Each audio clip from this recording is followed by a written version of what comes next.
মেলটা করুন, আপনাদের লেটারেও আছে। এইবার মানে ওনাদের কপি দিতে মনে হবে, মানে এই জায়গাটা সিসি মেলটা করুন। বন্ধুরা, আধার ডিঅ্যাক্টিভেশন লেটার যেটা এসছে প্রত্যেকেরই চিন্তার ফেলেছে। হ্যাঁ বন্ধুরা, আপনাদের প্রত্যেকেরই যাদের এই লেটারটা এসছে তারা কি করে এটা সলিউশন আসবে বা কি করবেন এই নিয়ে অনেকেরই নানান চিন্তা আসছে মাথায়, এবং সবাই ভাবছে ডিঅ্যাক্টিভেশন লেটারটায় লেখা রয়েছে যে রিজিওনাল অফিসে, রাঁচির রিজিওনাল অফিসে যোগাযোগ করতে, কিন্তু এটা কি সবার পক্ষে সম্ভব? এমনকি আমরা যখন সেই রাঁচির যে নাম্বারটা আছে রিজিওনাল অফিসে, সেই নাম্বারে যখন কল করছি বিজি বলছে, কেননা ম্যাক্সিমাম যারা এই লেটারগুলো এসছে ভারতবর্ষের মধ্যে প্রত্যেকেই সেই নাম্বারে কল করছে। একটা নাম্বার সবাই মিলে কল করলে বিজি তো বলবে, এবং তা সেই অফিসিয়াল থেকে কোনো জবাবও পাওয়া যাচ্ছে না। যেই কারণে 1947 ফোন করলে আপনার এনরোলমেন্ট নাম্বার চাইছে, এনরোলমেন্ট নাম্বার আপনার আধার থেকে পেলেও তারা পুরো ডিটেলস বলতে পারছে না। তো এইখানেই একটা প্রশ্ন আসছে, তখন কলকাতা রিজিওনাল অফিসে যখন ফোন করলাম অফিসিয়াল অ্যাড্রেসে, তখন সেখান থেকে যে ইনফরমেশনটা এলো সেটা হলো ওনারা বলছে প্রাথমিকভাবে আপনারা এটা চেষ্টা করতে পারেন যে আপনার যে ডিটেলস, যে লেটারটা পাঠিয়েছে সেই লেটার প্লাস আপনার Aadhaar card, voter card, PAN card, এইগুলো স্ক্যান করে একটা ফাইল করে আপনাদের মেল করতে হবে কলকাতা রিজিওনাল অফিসে। এইবার তারপরে যখন ওনাকে জিজ্ঞাসা করা হলো তাহলে রাঁচি থেকে যেতে হবে না, ওনারা তখন বললেন যেহেতু লেটারে দেওয়া রয়েছে রাঁচির রিজিওনাল অফিসের ডিটেলস, তাই ওনাদের একটা কপি দিতে। কিন্তু আপনারা কীভাবে সার্চ করে পাবেন কলকাতা আধার রিজিওনাল অফিসের ইমেল আইডি? গুগলে গিয়ে সার্চ মারবেন অথবা কন্ট্যাক্ট সাপোর্টে যাবেন, এখানে গেলেও হেড অফিস এখান থেকেও পেয়ে যেতে পারেন, বা রিজিওনাল অফিস এখানে ক্লিক করবেন, কন্ট্যাক্ট সাপোর্ট, তারপর রিজিওনাল অফিস শেষ এখানে যাবেন। এখানে যে যে রাজ্যের মধ্যে পড়ছেন সেই রাজ্যের এখানে ডান দিকে দেখবেন এগুলো রিজিওনাল অফিস আছে।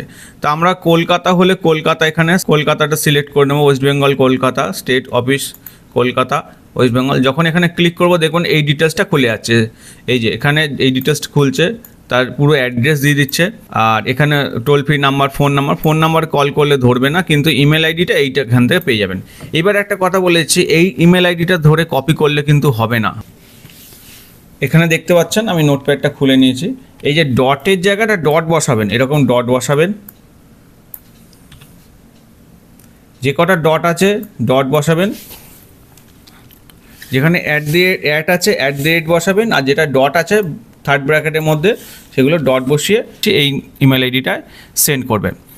প্রথম কথা, কিন্তু যখন আপনারা মেলটা সেন্ড করবেন, ধরুন আমি সেটাও দেখাচ্ছি কীভাবে মেলটা করবেন।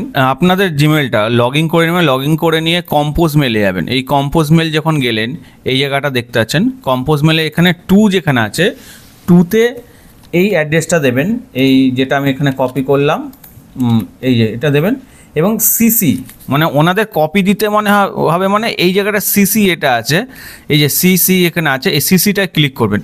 ক্লিক করে রাঁচির যে রিজিওনাল অফিসের যে আপনাদের ওখানে একটা ইমেল আইডি আছে, সেই মেল আইডিটা এখানে বসাবেন, সিসিতে দেবেন, কিন্তু মাথায় রাখবেন এই যে মেল আইডিটা আপনারা স্ক্রিনে দেখতে পাচ্ছেন, এই যে মেল আইডিটা আছে চিঠির নিচে helpdesk-ro রাঁচি @uidai.net.in, এইটা সিসিতে দেবেন।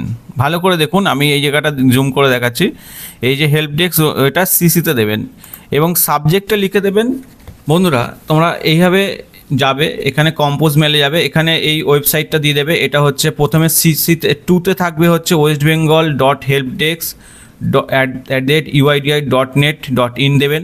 তারপরে সিসিতে হেল্প ডেস্ক রাঁচির যে অ্যাড্রেস আছে সেইটা ইমেল আইডি, এটা রাঁচির যে ইমেল আইডি আছে সেইটা দেবেন, সেখানে আপনাদের এই ইমেল আইডিটা ভালো করে দিয়ে দেবেন, দেখে নেবেন ইমেল আইডিটা সঠিক কিনা, যেটা আপনাদের লেটারেও আছে। এইবার কীভাবে লিখবেন দেখুন, লেখা রয়েছে request for activation of Aadhaar card, এরকম রেসপেক্টিভ টিম লিখবেন। তারপর লিখবেন please find attach the document of my proof of identity and proof of address, দিয়ে due to receiving a deactivation letter UIDAI দিয়ে দেখবেন where I have been asked to contact the regional office. তার নিচে লিখে দেন therefore I request you to please verify my documents and active my Aadhaar card, দিয়ে thanks regard যেরকম দিলেন দেবেন। তারপর নেম, ফোন নাম্বার। এবার এক্ষেত্রে অনেকে অনেক কিছু লিখতে পারে, তার মতো করে লিখতে পারে, লিখে দেবেন। আমি আমার মতো করে একটা লিখে দিয়েছি। এবার আপনার যে ডকুমেন্টসগুলো আছে, যেমন কী কী ডকুমেন্টস লাগবে সেটা বলেছি। পাসপোর্ট যদি থাকে, ইন্ডিয়ান পাসপোর্ট, কিন্তু ইন্ডিয়ান পাসপোর্ট, আপনাদের ভোটার কার্ড দেবেন, আধার কার্ড দেবেন, প্যান কার্ড দেবেন, এই ডকুমেন্টগুলো দিয়ে দেবেন। এবার যদি অন্য কোনো ডকুমেন্ট থাকে সেক্ষেত্রে দিয়ে দিতে পারেন। 4টে ডকুমেন্ট আমি বললাম, এই 4টে ডকুমেন্ট একসাথে স্ক্যান করবেন, তার সঙ্গে যে লেটারটা এসছে সেটাও স্ক্যান করে এই অ্যাটাচ ফাইলটা এখানে ক্লিক করবেন, যে অ্যাটাচ ফাইল নিচে দেখতেন, অ্যাটাচ ফাইলটা ক্লিক করবেন, করে আপনাদের যে পিডিএফটা আছে সেটা এরকম অ্যাটাচ করে দেবেন এবং সেন্ড করবেন। সেন্ড বাটনে ক্লিক করবেন, অ্যাটাচটা হয়ে যাওয়ার পরেই আপনাদের এই সেন্ড বাটনে ক্লিক করলেই চলে যাবে। মেলটা করুন এবং আপনাদের আধার অফিস থেকে সেটা ভেরিফাই করে আপনাদের ডিটেলস জানানো হবে। এবং এর পরবর্তীকালে কোনো যদি আপডেট আসে সেটা যদি জানতে চান অবশ্যই কমেন্ট করে জানাবেন, এবং আপনারা কোন জেলা থেকে দেখছেন, কার এরকম লেটার এসছে কিনা সেটা অবশ্যই কমেন্ট করে জানাবেন। আর পরবর্তীকালে আরও কোনো সলিউশন এলে আমি অবশ্যই আমার ভিডিওতে জানিয়ে দেবো। অতএব বলো চ্যানেলের সঙ্গে থাকুন, চ্যানেলটাকে সাবস্ক্রাইব করে রাখুন, আগামী দিন এটার প্রচুর তথ্য আসবে। সবাই ভালো থাকুন, সুস্থ থাকুন, টাটা।